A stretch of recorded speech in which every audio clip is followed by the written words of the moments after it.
Halo warga intelektual sekalian, kalau hukum syariat Islam itu dianggap hukum yang paling sempurna di dunia, lalu kenapa negara yang mayoritas muslim seperti Burkina tidak menggunakan syariat Islam? Bahkan Presiden Burkina, yaitu Ibrahim, dari namanya udah kelihatan bahwa dia muslim, Ibrahim mengatakan, gua tidak akan menerapkan hukum syariat Islam di negara gua.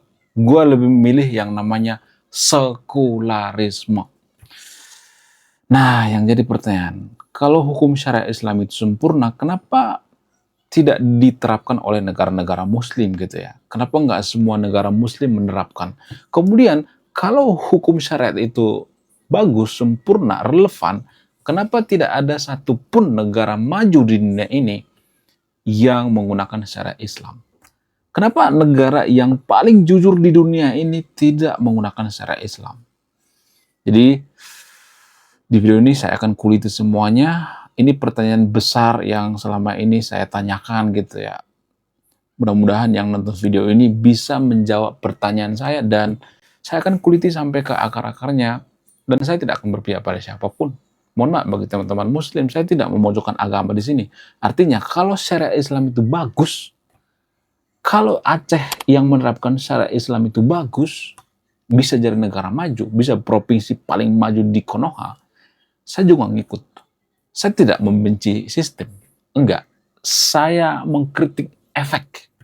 Saya mengkritik fakta di lapangan. Pada faktanya kan, kita melihat sekarang Aceh yang menggunakan syariat Islam itu, apakah mereka lebih baik daripada provinsi lainnya? Enggak juga kan. Tetap juga banyak korupsi di sana. Sama seperti Iran misalnya. Iran itu menggunakan syariat Islam. Tapi Iran salah satu negara paling korup menurut data dari Indeks Corruption. Nah, yang jadi pertanyaan, kenapa bisa seperti itu? Apa alasannya? Saya akan kuliti di video ini. Saya tidak membenci agama di sini. Ya, kalau benar saya katakan benar, kalau saya katakan salah. Apa yang salah dengan syariat Islam? Langsung saja kita ke pertandingannya. Mari kita gaskan.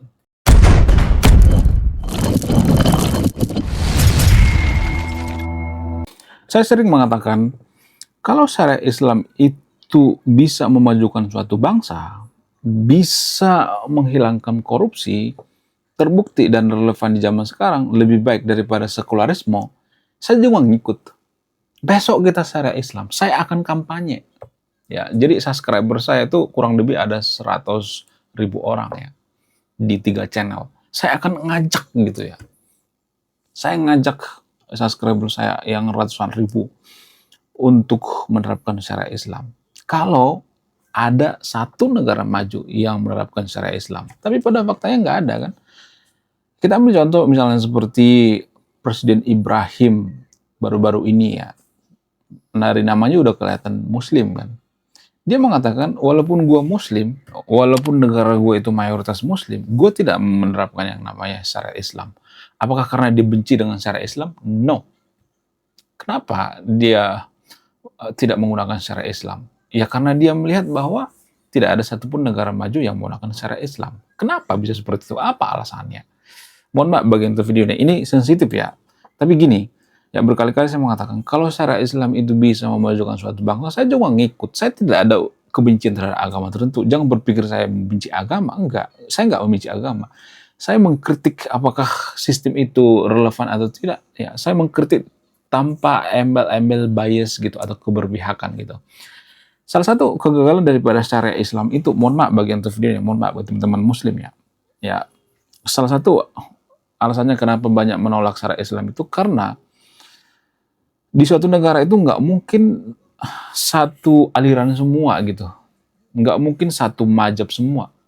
Bayangkan dalam syariat Islam itu kan para ulama juga tidak ada yang sepakat gitu ya.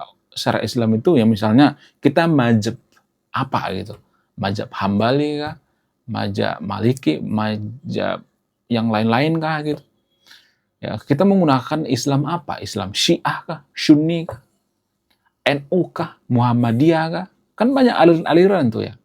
Wahabi kah? Ya kan? Jadi banyak aliran-aliran. Ya, agama Islam juga banyak aliran kan, apalagi ke agama lain, apalagi ke agama Hindu, agama Buddha, agama Kristen, itu bertentangan.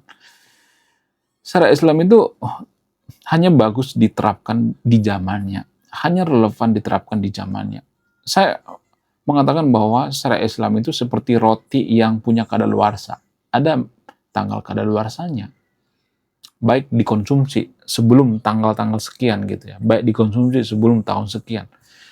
Jadi khilafah dan sistem syariat itu menurut saya pribadi itu tidak relevan di zaman sekarang karena ya di suatu negara itu ada banyak orang yang berbeda agama. Sama seperti di Konoha misalnya. Kalau kita memaksakan syariat Islam di Konoha secara total, maka orang-orang Kristen tidak akan mau gabung dengan Konoha. Ya. Kemudian Hindu Bali akan lepas, Papua lepas, akan banyak yang tidak mau ngikut. Terpaksa Konoha menggunakan syariat Islam secara terselubung ya. Kalau saya perhatikan seperti itu ya. Kita tuh sebenarnya tetap menggunakan syariat Islam, cuman terselubung gitu. Lah, kok Konoha itu menggunakan syariat Islam? Ya buktinya ya umat agama mayoritas di Konoha itu punya privilege kan. Jadi kalau APBN kita itu mengurusi yang namanya umroh, ya, naik haji dan sebagainya, kita tuh negara syariat Islam tanpa kita sadari. Ya. Cuman di atas kertas kita negara sekuler, walaupun saya tidak melihat negara kita sekuler, nggak ada. Saat kampanye kita selalu bawa agama kan, pemuka agama itu bawa politik ya. Di rumah ibadah mereka berpolitik, bahkan politisi juga seperti itu bawa agama. Nggak percaya nanti kalau kampanye pasti ada foto-foto menggunakan peci lah, ya kemudian menggunakan prinsip pilihlah pemimpin yang seiman. Itu ciri-ciri daripada negara yang menggunakan syariat Islam secara terselubung gitu ya, nggak terang-terangan gitu ya. Pilihlah pemimpin yang seiman gitu ya, memilih perumahan seiman ya, sedikit-sedikit yang berbau agama gitu, mabuk agama pokoknya. Jadi itu alasannya kenapa syariat Islam itu nggak relevan di zaman sekarang ini ya.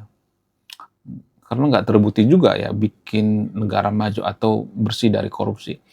Kalau misalnya mengatakan, oh hukum syariat itu kan keras ya, potong ini, potong segala macam gitu, ada hukum potong-potong gitu ya.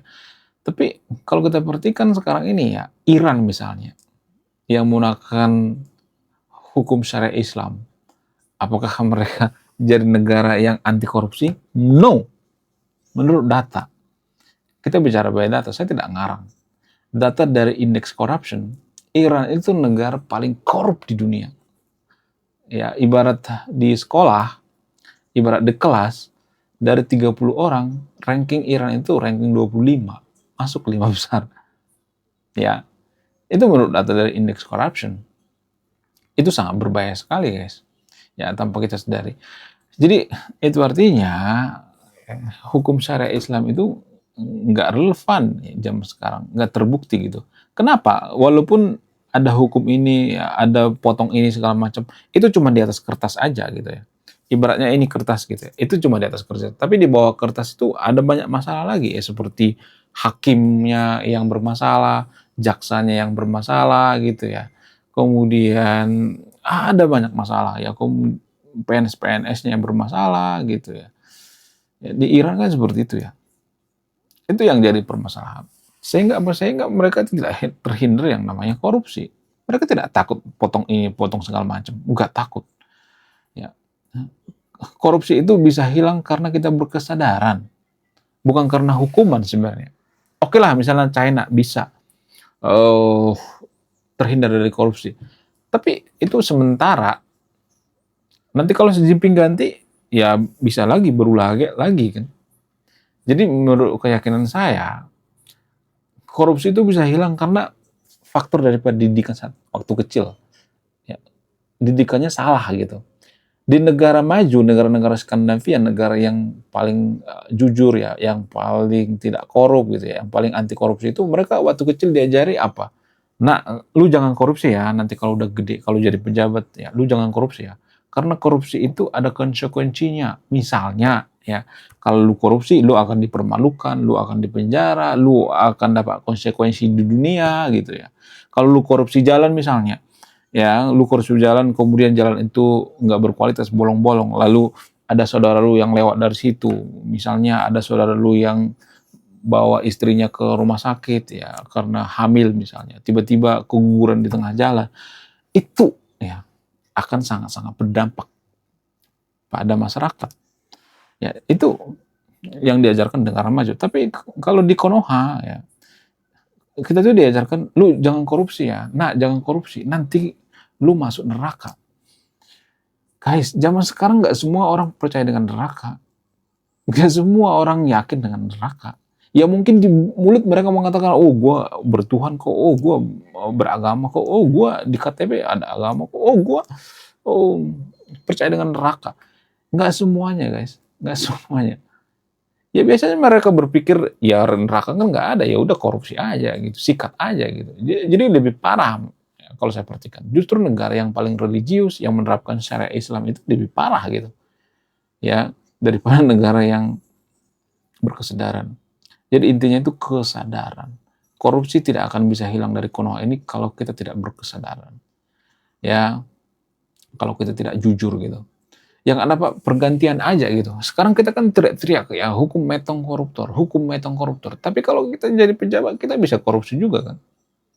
Ya, itu yang jadi permasalahan. Apakah kita tahan dengan godaan duit misalnya? Itu kan yang jadi pertanyaan besar ya. Jadi guys, ya mohon maaf bagi yang video ini ya. Saya tidak berpihak pada siapapun ya. Ya kalau syariat Islam itu terbukti bisa bikin negara maju, ya udah kita syariat aja. Tapi pada faktanya seperti Aceh misalnya, nggak ada maju-majunya. Bahkan ya banyak koruptor di sana.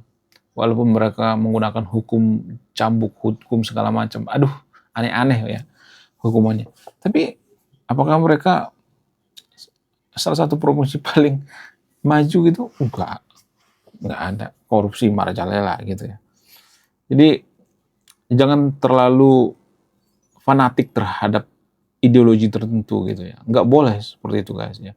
Warga Konoha itu kan sudah terlalu fanatik terhadap ideologi tertentu sehingga mereka menerapkan yang namanya hukum agama gitu. Padahal hukum agama itu kan sangat rancu sekali ya. Ya, tafsirnya juga banyak gitu ya. Tafsir-tafsir agama itu kan banyak. Kemudian agama itu kan keyakinan. Apa sih definisi keyakinan? Berkali-kali saya mengatakan bahwa definisi keyakinan itu bukan fakta. Keyakinan itu sesuatu hal yang belum terbukti gitu. Itu definisi keyakinan dari kamus Cambridge. Itulah alasan kenapa di negara maju itu rata-rata agama diprivasi gitu ya. Mereka jadi negara sekuler. Supaya apa? Supaya kalau mereka bawa agama terhadap negara, ya itu akan bermasalah sekali gitu. Belum lagi tafsirnya, ya ada 1000 pemuka agama, ada 1000 tafsir gitu. Jadi itu yang dihindari oleh negara maju. Tapi kalau saya ngomong kita jadi negara sekuler, pasti banyak nanti yang ngata-ngatain saya, oh kamu ateis, oh kamu nggak percaya dengan agama, oh kamu menghancurkan kita. Nggak ada, gue nggak anti agama, gue nggak anti tentang kejujuran, enggak. Ya, kalau kita bisa jujur dengan menggunakan syariat Islam, ayo, saya juga ngikut, saya kampanye gitu. Tapi pada faktanya kan sekarang ini kita perhatikan menurut data, kita bicara by data, bukan bicara by bias seiman gitu. Warga Konoha kan sedikit-sedikit seiman gitu. Ya. Menurut kalian gimana? Coba tulis di komentar ya. Belum kita lanjut. Jadi guys, kemarin ada yang nanya, lu apa sih kontribusinya bagi negara ini? Kontribusi saya ini guys ya, nulis buku judulnya Budi Tanpa Pekerti. Ini temanya bahas tentang agama. Kemudian sama lupa, kisah dalam buku ini ada seorang kiai bingung memilih antara mau menyelamatkan hutan atau menyelamatkan 1000 anak yatim. Link pembeliannya ada di pin komentar video ini. Oke guys, sekian video ini. Terima kasih sudah memahami. Saya warga intelektual. Silakan simpulkan sendiri. Saya tidak akan menyimpulkan. Salam rasional.